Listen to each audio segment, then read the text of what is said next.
Olá, queridos irmãos e irmãs, sejam todos bem-vindos a este canal. Eu sou Pedro Leite e, em nome da USE Distrital de Santo Amaro, agradecemos por todos de estarmos aqui juntos e que maravilha, mais uma oportunidade de caminharmos com esse projeto nosso do Minutos do Evangelho. A gente aqui desde já agradece a todos que nos têm colaborado conosco, né? Expositores, amigos, casas, amigas. São muitos esforços para que o projeto tenha êxito, né? Afinal de contas, estamos recebendo tantas informações, né? Hoje, num clique de um celular, de um computador, nós temos acesso a palestras, seminários, nos nossos locais, né, de casa hoje, e tendo esse vasto conhecimento que a oportunidade da informática, né, e dos meios virtuais tem oferecido para nós. Então, vamos lá para a nossa reflexão? Então, antes de iniciarmos o nosso capítulo de hoje, né, nós vamos agradecendo a Deus pela oportunidade da vida, mais uma oportunidade de encontro, Mestre Jesus, de tantas lições que sempre nos trouxe, né? E os irmãos da espiritualidade que nos amparam nas nossas atividades. O capítulo que nós vamos tratar hoje é o capítulo 22. Olha que bacana, já caminhamos bastante, né? Não separar o que Deus juntou. É um capítulo curto, são 2 itens que o Kardec vai tratar: indissolubilidade do casamento e divórcio. Então, o trecho que o Kardec traz para essa reflexão está em Mateus, capítulo 19, versículos 3 até 9. Tomaremos a liberdade de trazermos aqui, Bíblia de Jerusalém, que é o item de onde está, que a gente extrai, né, de Mateus. Então, tomando a liberdade, porque é importante para as nossas reflexões, né? Tomando um pouquinho a liberdade de começar um pouquinho antes e terminar depois. Então a gente ultrapassa os versículos de 3 a 9, a gente vai de 1 até o 11, né? Para a gente poder entender melhor. Então, vamos à leitura. Quando Jesus terminou essas palavras, partiu da Galileia e foi para o território da Judéia, além do Jordão. Acompanharam-no grandes multidões e ali as curou. Agora vem o trecho que está no Evangelho. Alguns fariseus se aproximaram dele, querendo pô-lo à prova. E perguntaram: é lícito repudiar a própria mulher por qualquer motivo? Ele respondeu: não lestes que desde o princípio o Criador os fez homem e mulher? E que disse: por isso o homem deixará pai e mãe e se unirá à sua mulher, e os dois serão uma só carne. De modo que já não são 2, mas uma só carne. Portanto, o que Deus uniu, o homem não deve separar. Eles, porém, objetaram: por que então ordenou Moisés que se desse carta de divórcio quando repudiasse? Ele disse: Moisés, por causa da dureza dos vossos corações, vos permitiu repudiar vossas mulheres, mas no princípio não era assim. E eu vos digo que todo aquele que repudiar sua mulher, exceto por motivo de prostituição, que é a palavrinha que está colocada aqui, né, na sua origem, e desposar outra, comete adultério. Continua. Os discípulos disseram-lhe: se é assim, a condição do homem em relação à mulher não vale a pena casar-se. Então Cristo acrescentou: nem todos são capazes de compreender essa palavra, mas só aqueles a quem é concedido. Então, a gente leu um pouquinho a mais aí do que é o trecho que o Kardec traz no estudo do Evangelho, né? E a gente estende um pouquinho mais aqui para pegar a passagem bíblica, né? Porque nessa parte da indissolubilidade do casamento, Kardec vai trazer algumas reflexões, né? E vai falando lá sobre a união, de uma certa forma, a união conjugal é uma ordem divina. Isso é importante, essa união. demonstra lá para nós as formas, existem uniões que são religiosas, que têm um efeito civil, algumas sociedades que não dispensam a questão religiosa e tratam da questão civil, né? Mas o mais importante aí, o que uma união conjugal deveria preponderar a lei do amor. Bom, se todas as relações conjugais preponderassem uma lei divina, lei do amor, pronto, acabou. Nem precisamos mais discutir o capítulo, né? Afinal de contas, a lei do amor é o que impera, então não tem porquê. Se impera a lei do amor, não temos problemas. Então, ótimo. Então, vamos para o capítulo seguinte? Não dá, né? Infelizmente, não é o que prepondera. Por isso, o estudo do Kardec, que vai trazer para nós o problema da relação conjugal. Porque existe uma questão material por detrás. E as sociedades vão ao longo do tempo, falar se aquele casal é feliz ou infeliz de acordo com o quanto prosperam materialmente. Quando o casal está plenamente feliz, quando a união é maravilhosa, as conquistas materiais, patrimoniais, olha que beleza, então a coisa vai e funciona. Pode acontecer que ao longo do caminho essa mesma situação não ocorra. Ocorram situações em que vai deixar aquela união de forma a que os dois indivíduos se tornam infelizes. Mas por que isso? Kardec traz para nós que esta relação infeliz, porque o compromisso verdadeiro nunca foi assumido. Por isso a infelicidade. Porque se nós percebermos que as nossas relações existem detalhes que são meus e detalhes que são do outro. Mas quais são esses detalhes? As nossas imperfeições. As nossas imperfeições, em algum momento, não é o primeiro destaque. Pelo contrário, eu escondo. Só que em algum momento, quando superado a primeira fase dessa união, pode ser que essas imperfeições elas apareçam. E aí sim, esse compromisso verdadeiro não foi assumido desde o seu início.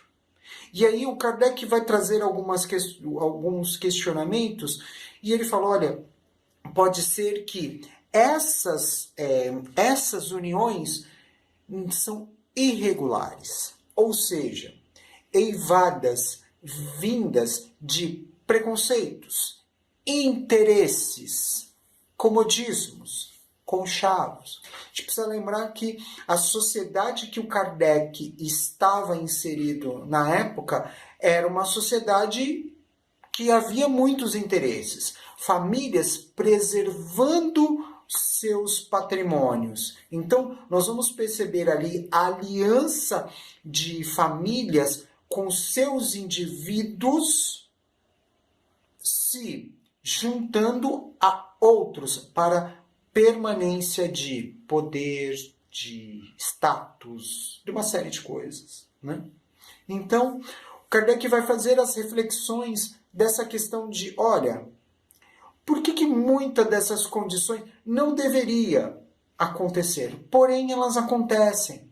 Então, essas irregularidades vão provocar indivíduos nas suas infelicidades.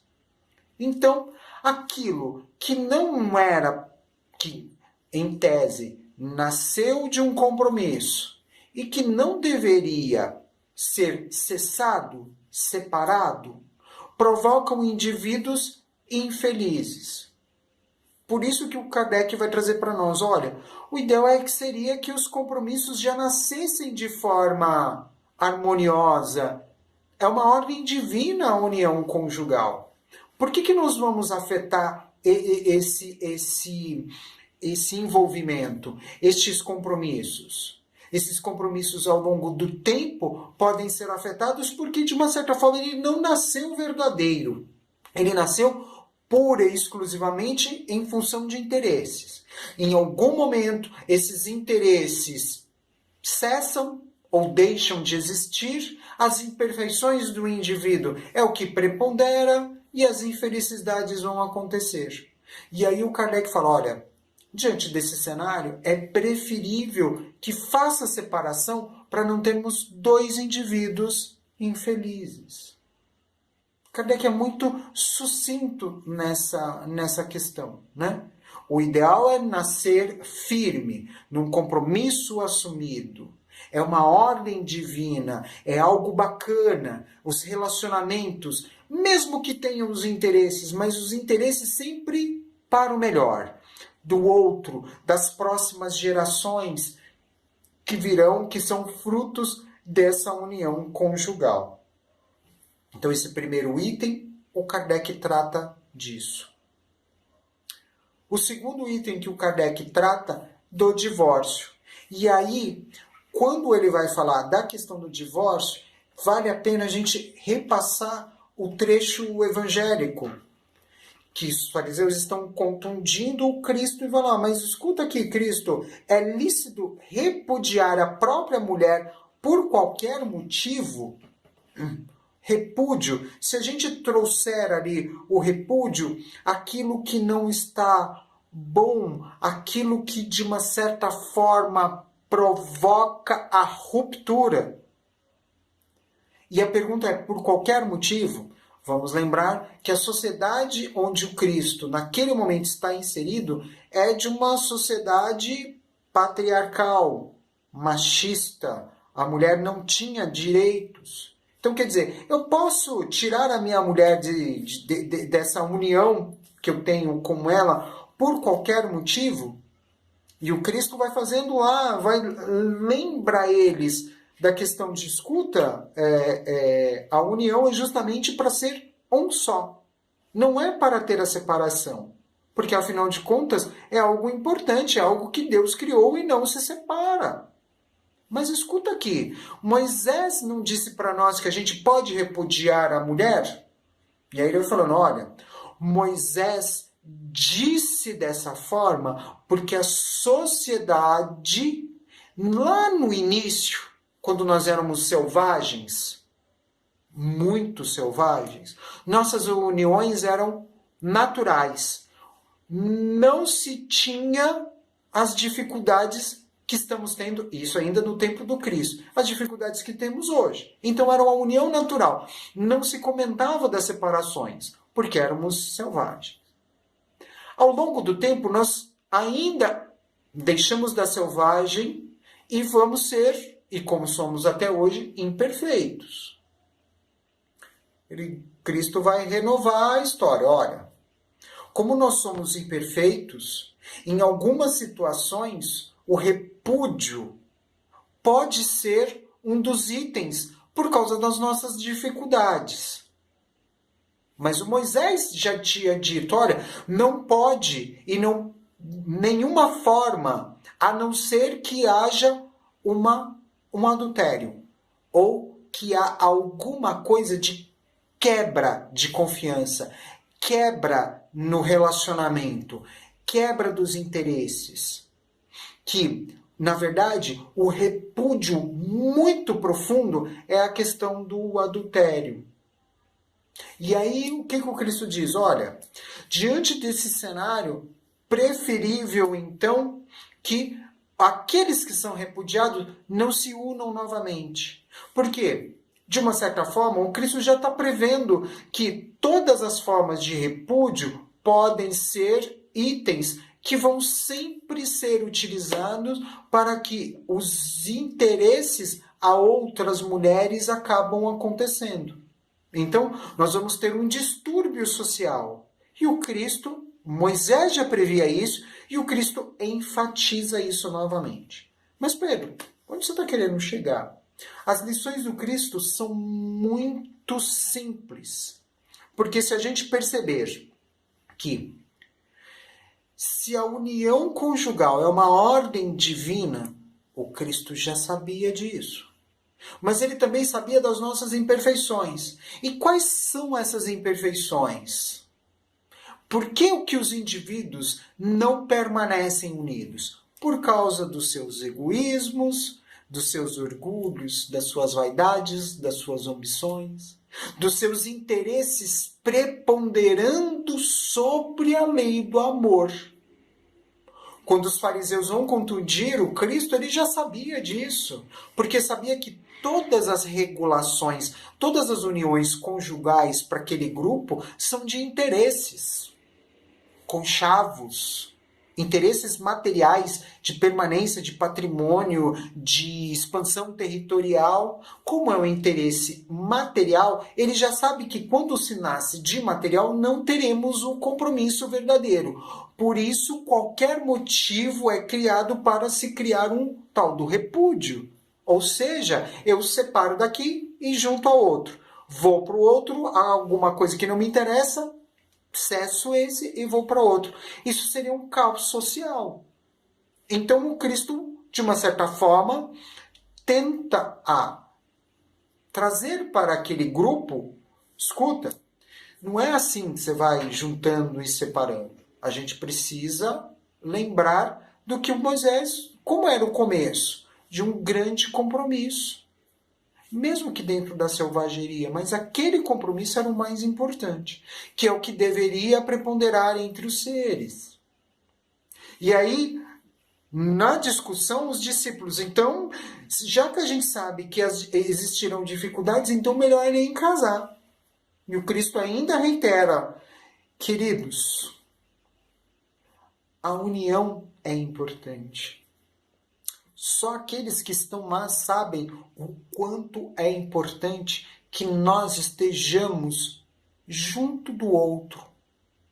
Os nossos relacionamentos exigem de nós uma compreensão que somos imperfeitos, mas não é a minha imperfeição que deve preponderar.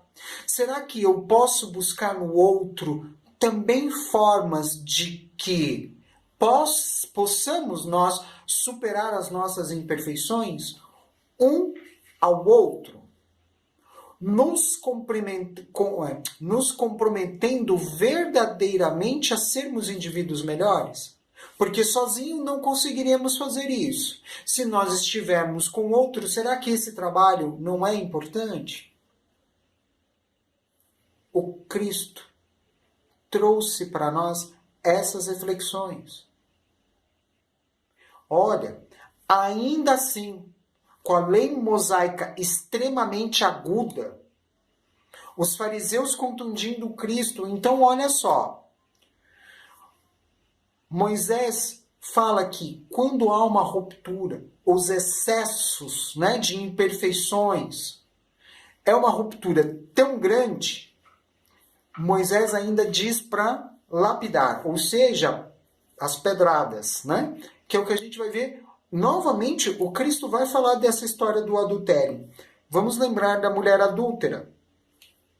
Escuta, aquele que não tenha pecado, que atire a primeira pedra. E todos foram saindo lentamente. Então, quer dizer, não houve ali do Cristo um ensinamento sobre não julgar. Novamente, ele vai trazer essa história das rupturas, dos adultérios. Novamente ele insere que dentro desse relacionamento, se houver, olha só, não vamos nem utilizar a forma selvagem de lapidação adúltera. Então, vamos fazer o seguinte, que cada um mantenha no seu lugar. Que eu não me interesse por uma outra repudiado, aquele que foi repudiado. Que os relacionamentos sejam melhores. É o que o Cristo coloca para nós. Que os nossos relacionamentos conjugais prosperem ao longo do tempo e do espaço se nós tivermos na nossa consciência que as questões materiais devem ser menores e as questões divinas mais trabalhadas. As nossas imperfeições morais trabalhadas em conjunto para que a gente se aproxime mais da lei do amor e não afaste. Porque se nós nos afastarmos da lei do amor, nós estaremos mais próximos das questões materiais. E isso, em algum momento, pode influenciar negativamente nas uniões conjugais. E aí vão causar as infelicidades, que é o que a gente tem visto nos últimos tempos. Esse momento dos distanciamentos, dos isolamentos, estão mostrando estatisticamente a quantidade de divórcio, ou seja, as uniões que nesse período mais agudo de proximidade nos revela as nossas imperfeições. E quando isso é revelado, nós deixamos de ser felizes para sermos infelizes. Então, para não permanecer dessa forma, vamos romper. Só que lembremos que o Cristo nos ensina que o compromisso verdadeiro já nasceu lá atrás. Será que não é um estado momentâneo? Ou efetivamente esse compromisso não foi assumido desde o início? Ou pelo meu egoísmo, pela minha vaidade, pelas minhas dificuldades, isso prepondera e eu perco a oportunidade de recompor ao longo do caminho. Como eu não tenho tempo, não quero, e aí eu cessa isso. Será que no nosso compromisso, lá no nosso projeto reencarnatório, não haveriam dificuldades e haveria necessidade das nossas superações? Mas aí eu não quero saber. Permanece a minha imperfeição, da minha forma egoísta e orgulhosa de ver o único, exclusivamente o meu ponto de vista, cessa tudo e assim é a vida que segue. E eu vou escolher um outro indivíduo para uma nova união. Será que essa união, ainda com as minhas dificuldades, também não terá dificuldades? Que é o que o Cristo nos ensina. Não adianta você buscar no outro. Você precisa superar as suas e em comum com o outro, que também é imperfeito, nós vamos crescermos, evoluirmos, se o amor preponderar. Mas não o amor piegas, não o amor raso, mas o amor profundo, sentido, respeitoso. Esse que é o que nos encoraja a entrar para esse mundo maravilhoso das uniões conjugais e nos mostrar como efetivamente somos. Nós não somos fáceis, mas a gente também não precisa piorar a situação, não é? Esse período está nos ensinando a sermos melhores. E graças a Deus, essa situação está aí para ser vivenciada. E o Cristo acrescenta, aqueles, olha o trecho, nem todos são capazes de compreender essa palavra, mas só aqueles a quem é concedido. Aquele a quem está diante de uma situação como essa. Aquele que tem a oportunidade de viver em sociedade, de viver e conviver com as imperfeições próprias e do outro. Paixões passam. O amor superficial nem existe.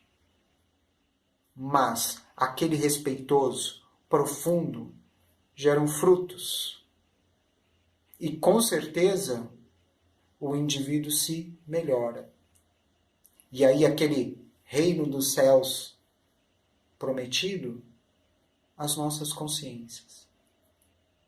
Então, queridos irmãos, que essas reflexões possam ser levadas aí adiante, que nós possamos entender o nosso papel na sociedade, da nossa importância ao estarmos com o outro, independente das condições.